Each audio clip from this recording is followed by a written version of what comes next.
my thought is I don't think people are willing to sell at a heavy loss.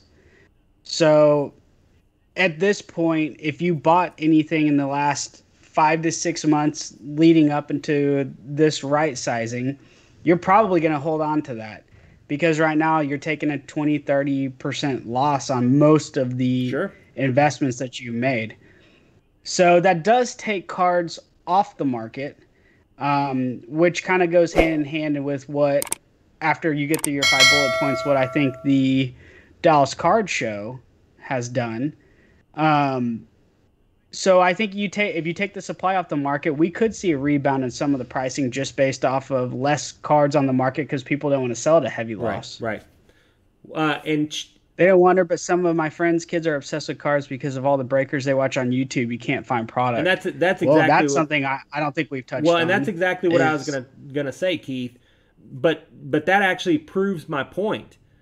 Those kids were exposed to cards through a different channel. They weren't standing in line at checkout with their mom at Target and said, "Oh, true. what's on this aisle over here?" and walk down and go, "Ooh, football cards. I want to buy that." That's how it used to be. Kids 20 years ago, before YouTube and all this stuff gave them exposure, they were exposed to cards on the magazine rack at the supermarket. They were exposed to cards in the little kiosk right next to the checkout at 7-Eleven. They were exposed to cards that way. Like, what is that? I know that football player because my dad watches football on Sundays. I want to collect that. Yeah. Those types of things. The same with Pokemon. Pokemon is branded everywhere. They see Pokemon, they know what Pokemon is. But what you're talking about, Keith, you're exactly right. You're exactly right. But they're being exposed elsewhere. That's just the easiest source for them to come by the cards after they are exposed through another source. No longer are they getting their first introduction to cards in that aisle. So all you really need is cards to be accessible there. You don't necessarily need high value. You don't need to put all the hits in them. You don't need all that stuff. You literally could do repacks and stick them on that aisle and still serve the exact purpose that aisle is there for those kids. Put repacks on there, put some really cheap baseball products and football products, just the bottom line stuff. Don't put hits in them the same way, and you get back to solving that problem where those kids can start collecting cards, and when they get ready to really get their hands dirty and stay interested in it, then kids today have access to technology. Let's not act like, most kids in the first world that would collect cards don't have access to technology. I would say that 6 out of 10 probably have access to technology, whether it be themselves or through parents that are willing to buy things for them or help them collect. I'm sure more than that probably do, but they may have parents that are less likely to help them with spending money and collecting and things like that. So when it comes to a point of exposure, I think that's really where the market goes. Keith, you said something earlier that I want to touch on. You talked about giving cards to kids to make our collections worth something 20 years from now. 100%. 100%. I am right there with you. I do believe that getting kids in today keeps our hobby going 20 years from now. I think it's very important that if you are a parent and you have kids and you are truly a collector like Blake or like myself, if you have kids out there, you want to expose them to cards, whether it's for the purpose of getting them into collecting as an interest in a hobby, or just so that they have exposure to you doing it and maybe something you can spend time doing together. That type of experience, 10 years from now, even if they don't buy cards right now, even if they don't get really into it, 10 years from now, 20 years from now, when the card resurgence happens, and it will, no matter what happens with a crash today, it will happen. Nostalgia always comes in. That person is now 20, 30, 40 years old, whatever it is, and they're going to go, "Oh, I used to do that with my dad," or "Oh, my dad used to collect Yeah. cards," or "Oh, my mom used to collect cards," or "Oh, my mom and dad used to do collecting together." And they're going to go, "Oh, man, that's cool. Let me see what that's all about," right? And then whatever the new rendition of the card market is then becomes interesting to them. Or at the very least, they become re-exposed to it. It's how nostalgia I, works in general. I saw this awesome picture of these two kids at the Dallas Card Show, and it looked like they had actually bought a table. I don't know if it was just a table that was on the side or something like that. You can't really get the perspective on it. But they're behind the table, and there's another kid on the other side, and they're sitting there like wheeling and dealing at the Dallas Card Right. Show. And it was, these are probably 9, 10 year olds, somewhere around Braden's age. And I was like, that is how you ensure the future of the hobby. Right. That right there is what is going to keep things moving, whether it's 5 years or 10 years or 20, like you're saying. Well, and at the National, there's a video that's out there. I can't remember the name of the store, and I'm sorry to the store that I can't remember the name of it. But there's a store that at the National every year, the guy gets $1,000. He gets 10 $100 bills.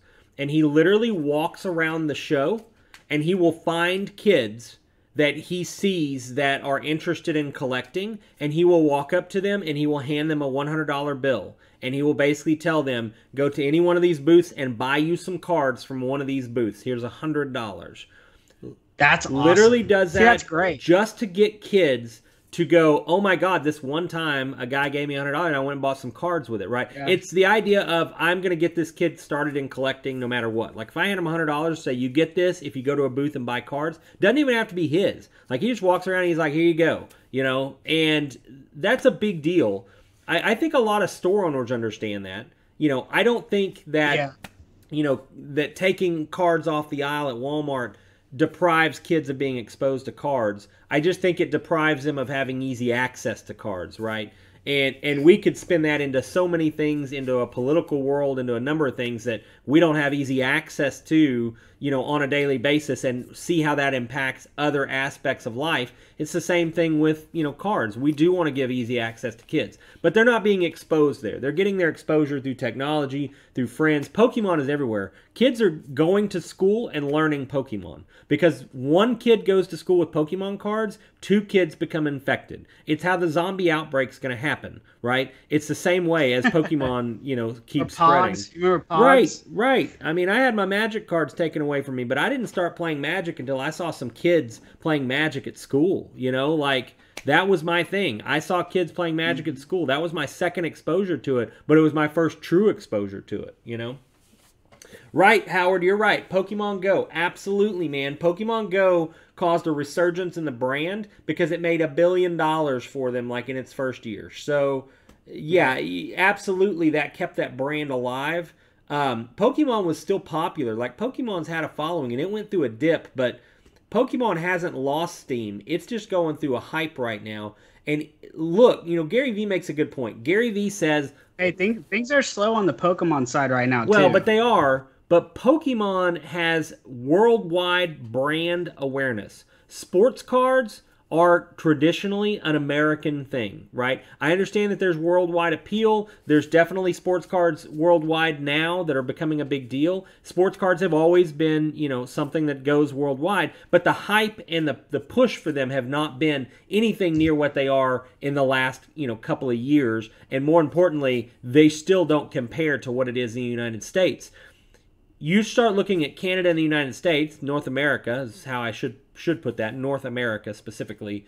You start taking that into account and you compare Pokemon, which is a worldwide brand, which is, a household name in pretty much every country in the world, specifically every first world country and, basically everything short of, a country that may not have the resources. I'm just telling you right there, it's a big deal when it comes to, the difference between sports cards and Pokemon. Pokemon may be going through a dip right now, but the worldwide appeal and the fact that those kids that are buying right now and jumping into that are going to be card collectors 10 years from now, whereas the sports card market is struggling to get those cards in the hands of kids. Two very different things. And I see how they go side by side, but I'm just saying I do strongly feel as though, when we're looking at it from a Pokemon standpoint, you can't compare apples to oranges in that sense, where the card market as a whole and the hype may be down, but Pokemon is a worldwide brand. It as a whole is worth a lot more than any one or pretty much every sports card brand put together at this point in time. So, something we got to make sure that we keep in mind. I I like Keith's point there. Charizard won't tear an ACL. Charizard will never tear an ACL. Charizard may go in a bunch of closets and be hard to find, but not going to tear an ACL and be out for a season and lose 60% value because of it. So that's true.